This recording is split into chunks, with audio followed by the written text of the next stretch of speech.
and VBRO, short-term rentals, and how to make passive income.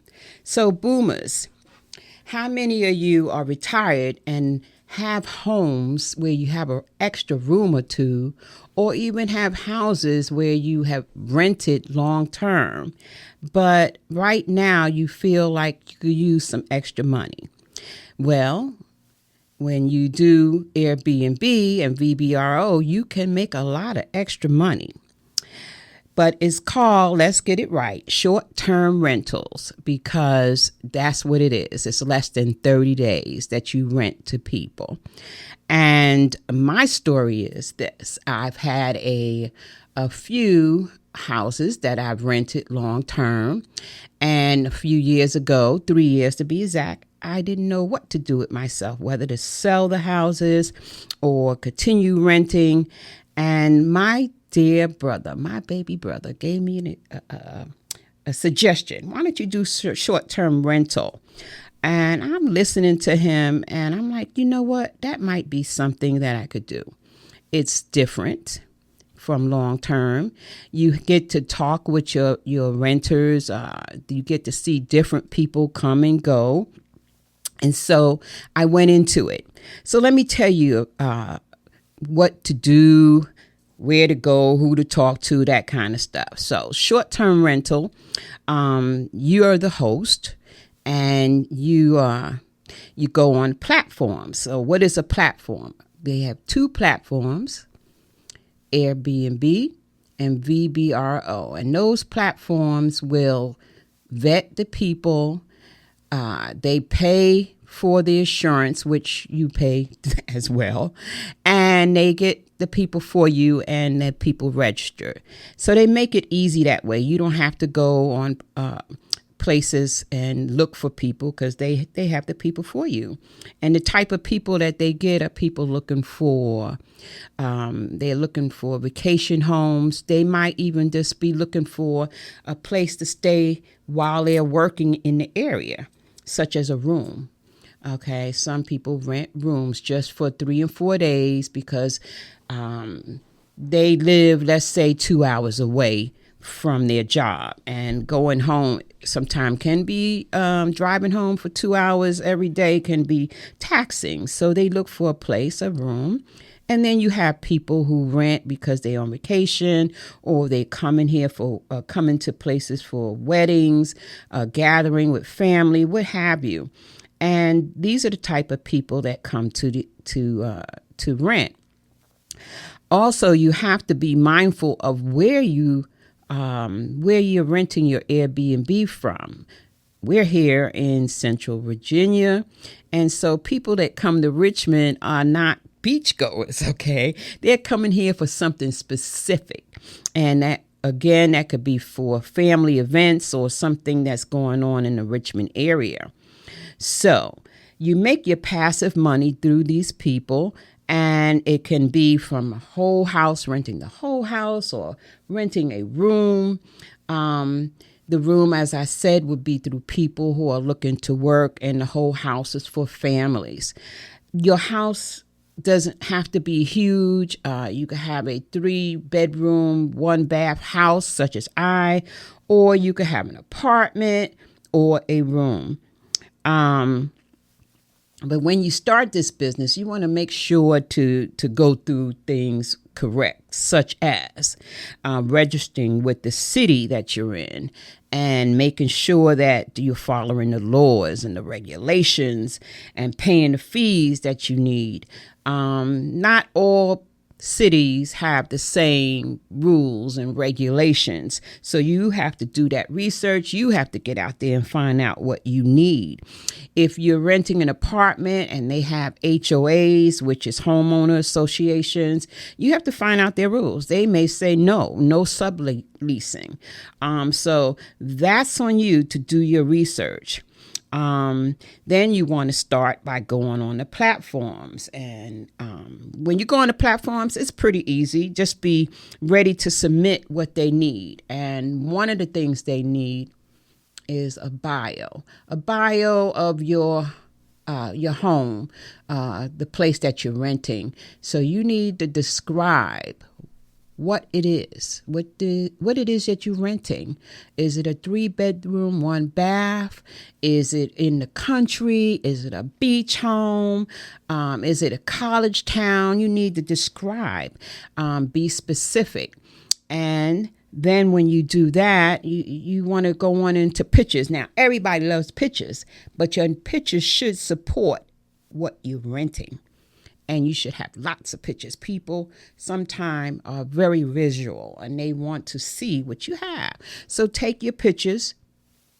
Make sure that your pictures are in a bright, lit area. So if you're indoors taking pictures, open up the windows, the blinds, the shades, get the light in. The natural light really makes things look good. And be colorful with what you put out, your curtains, your bedspreads, your rugs. Everything beige or gray is boring, especially in pictures, okay? So, be creative, and put touches. You don't want touches like your family pictures. If you're renting a room in your house and you have old dusty pictures in the room, that does not work. Take it out, clean it, make it simple. Keep it simple. Make it simple. Take your personal things away. Okay. So take the pictures and support all claims that you make. So if it's a handicap accessible place, you have to prove it in the pictures. Take pictures of the handicap ramp. Not only do the people want to see it, but the platforms want you to prove it. So before they sign off, they're going to look for these handicap accessible pictures. And so you want to do that. And then you're going to go ahead and publish it. Now, publishing is easy. You just press the button submit, and Airbnb and VBRO will go ahead and submit it. But I warn you, go back and look at what you wrote. I would say every week for at least a month, and then every month. Why? Because we see what we think we wrote, and then we go back and we see mistakes or we see things we didn't put. So go back. Just keep going back and looking and seeing what you have done. Make it a habit to visit your published work often and update it. Update it and always check for your mistakes. VBRO, they look for support. So like I said, anything that you put there, you should support. Things that you do put up there that are important, I would start with rules. What are your rules? What do you think you will not accept?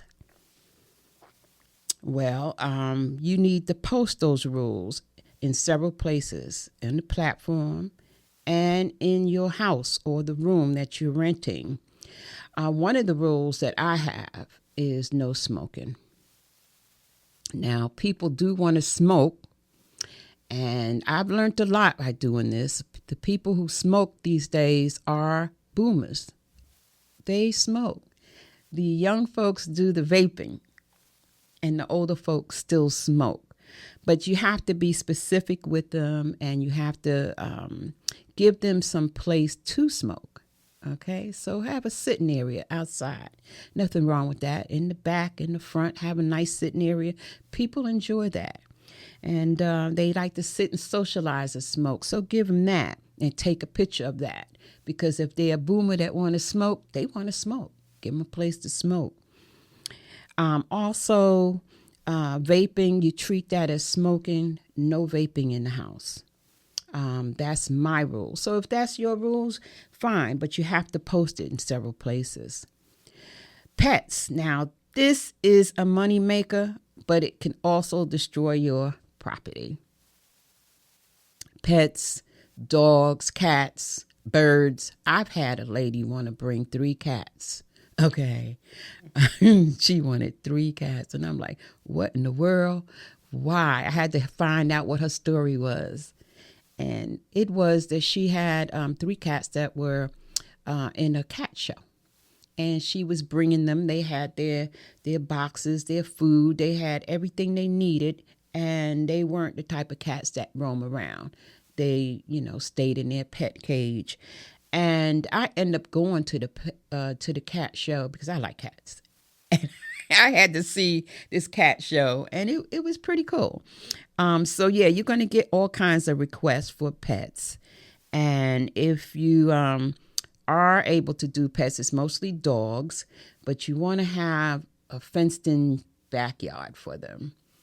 And dogs, people treat them all kinds of ways. They get a 3-bedroom house, and one of those bedrooms would be for the dog. And you come in, and the dog, you could tell the dog had made that bed his or hers. The dogs scratch, they pee, they mark. So you have to deal with that. And if you have hardwood floors, you think about what you want and what you don't want.